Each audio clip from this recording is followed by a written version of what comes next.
हो रहा है। किरमानी साहब, आपके पास मैं आऊंगी कि अपोजिशन से भी लोग ऐसे ही मायूस हैं जैसे हुकूमत से मायूस हैं, ये एक सच है। तो क्या वजह है? क्या निजाम के खिलाफ ही अब लोग जा रहे हैं या अपोजिशन डिलीवर करने में उनकी नाकामी की वजूहात क्या है? बिस्मिल्लाहिर्रहमानिर्रहीम। शुक्रिया आसमा बीबी। ये दरअसल एक लम्हा फिक्रिया है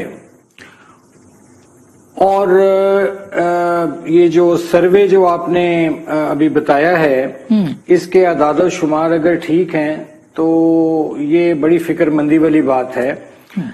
दरअसल मैं समझता हूं कि इसमें कोई पॉलिटिकल स्कोरिंग, पॉइंट स्कोरिंग नहीं है जी, कि जब तहरीके इंसाफ की हुकूमत आई थी और उसके आने से पहले इमरान खान साहब ने अवाम की तवक्कुआत वो आसमान तक बुलंद कर दी थी।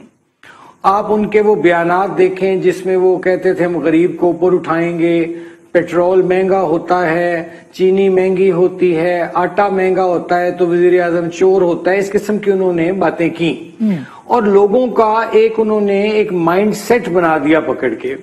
और जब लोगों ने ये देखा कि अब ये चौथे साल में हुकूमत जा रही है, बीच में ये ठीक है, दुरुस्त है कि कोरोना भी आया, और लेकिन इवन कोरोना से पहले भी जो मईशत थी, जो जीडीपी थी, वो माइनस में जा चुकी थी, जो कि पीएमएलएन ने 5.6, 5.8 पे छोड़ी थी।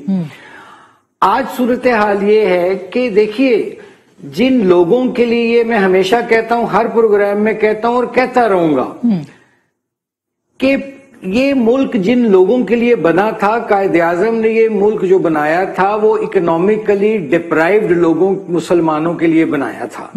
वरना अगर ये किसी और बुनियाद पे बना होता तो फिर सारे मुसलमान आ जाते, वो कायदे आजम को, मुस्लिम लीग को वोट करते। ये गरीब और मिडिल क्लास के लिए मुल्क बना था।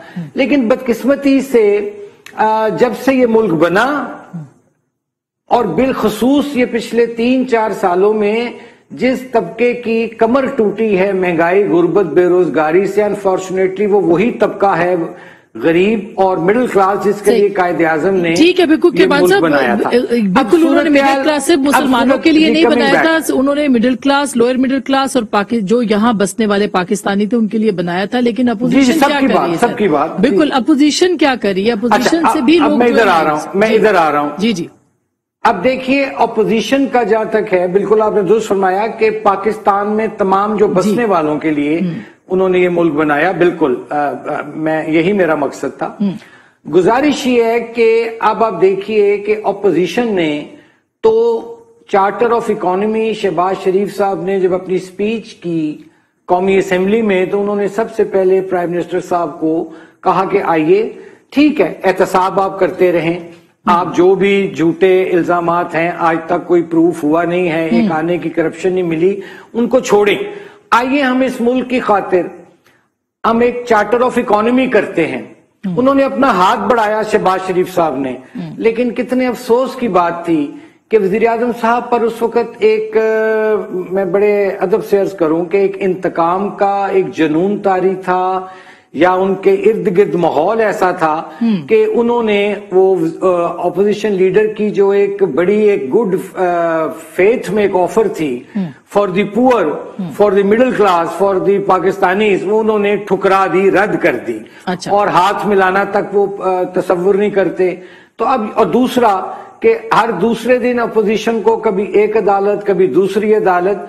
इन हालात में भी मैं समझता हूं कि अपोजिशन का जो वजूद है वो गनीमत है। आप देखिए कि पिछले लेकिन सर, मिनी बजट से अगर लीडर ऑफ द अपोजिशन गायब हो जाएंगे तो फिर अवाम मायूस ही होंगे। माजरत के साथ वो कोई ज्यादा खुश तो नहीं होंगे कि जब आपके बिलावल साहब भी और शहबाज साहब भी दोनों नहीं होंगे तो उनके क्या इंप्रेशन जाएगा? ये आपकी बात बिल्कुल दुरुस्त है, और मुझे वो मालूमात का नहीं, मालूमात के क्या वजूहात हैं कि वो नहीं आ पाए, कोई नागुज़ीर वजूहात होगी, जाती मसरूफियात की, जाती मसरूफियात का कहा गया था, लेकिन हाँ आना चाहिए था। और दूसरी बात ये कि अब चूंकि भी राय शुमारी होना बाकी है जी, तो इंशाल्लाह ताला वो जरूर आएंगे। अच्छा, राय शुमारी से मैं अपनी बात खत्म करूंगा सर।